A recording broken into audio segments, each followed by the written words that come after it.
Everyone, I'm in Jammu and we're going to talk about a beautiful sunrise today.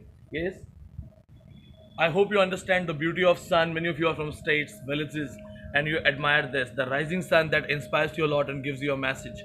Here, we're going to talk about Sun Rising by John Donne. Yes, a 17th century writer, the metaphysical poet John Donne. Once, Ben Jonson said, Donne deserved hanging for not keeping exit.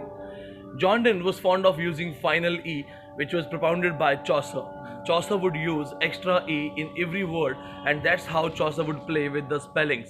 Chaucer's characters, if you find out their names, you'll find out that there are certain names where we have letter E added, and John Donne started using the same pattern. For example, John Donne's Go and Catch the Falling Star. GOE, E has been added here. So, well, we're going to talk about the metaphysical content. Many of you don't know the word metaphysics. Metaphysics was coined by Drummond, Drummond, and the word metaphysical or the word metaphysics for the first time was used by John Dryden when he said, Done is first in certain things, he affects metaphysics. Yes, John Donne is the same writer who brought the conceits into prominence. He's the first man who started deviating from the classical idea of writing poetry. Elizabethans were very much sick, very much they were troubled, or we can also say with that their poetry they became bored of. Elizabethan poetry was showing the same content. We talk about Sydney, Daniel, Spencer, or others. It was same content. They're talking about the supremacy of love, ideal love, courtly love. John Donne was the first man who started celebrating the love for common man, and he was also celebrated love with using the unconventional imageries.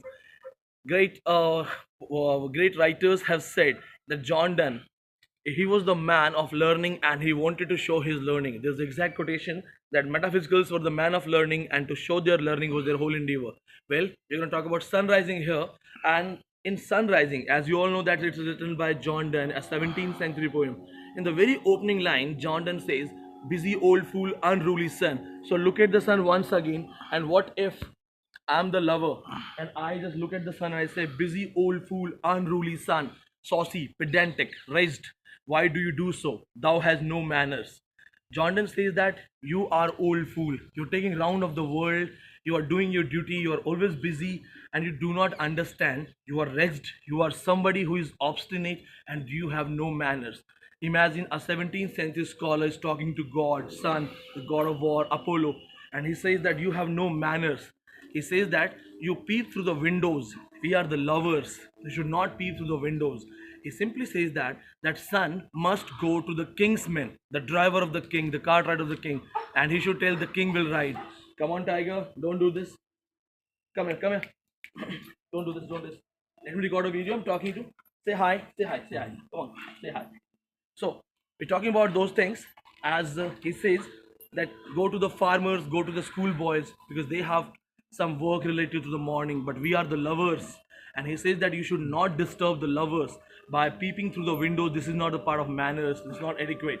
Then he also says that he can simplify the task of son by reducing the size of his work. He says that this bed is thy center, she is all states and all princes I. This bed should be the center because this bed has the love. This is the bed of the lovers. She is all state, she is the world for me, and as she loves me back, I am the prince. So you should take the round of the world.